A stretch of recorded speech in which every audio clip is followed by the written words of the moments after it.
शहराच्या विविध भागात स्मार्ट सिटी मार्फत 106 रस्त्यांचं काम पूर्ण करण्यात आलं. मात्र काही रस्त्यांवरील सरफेस खराब झाले असून अनेक ठिकाणी पॅचेस भरावे लागणार आहे.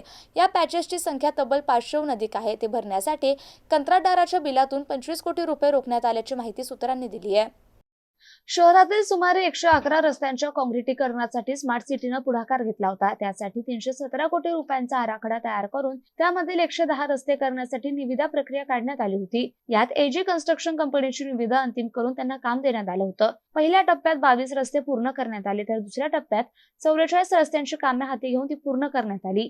त्यानंतर 40 रस्त्याची कामे आणि रस्त्यावरील 9 पूल बांधण्याची कामे करण्यात आली. परंतु स्मार्ट सिटीच्या ASCDCL कंपनीने 3 पुलांची कामे करून उर्वरित कामे वगळली. ही कामे सार्वजनिक बांधकाम विभागाकडून करण्यात आली. कंत्राटदाराने रस्त्याची कामे पूर्ण केली असली तरी रस्त्याच्या सरफेस खराब झाल्याचे निदर्शनास आलं.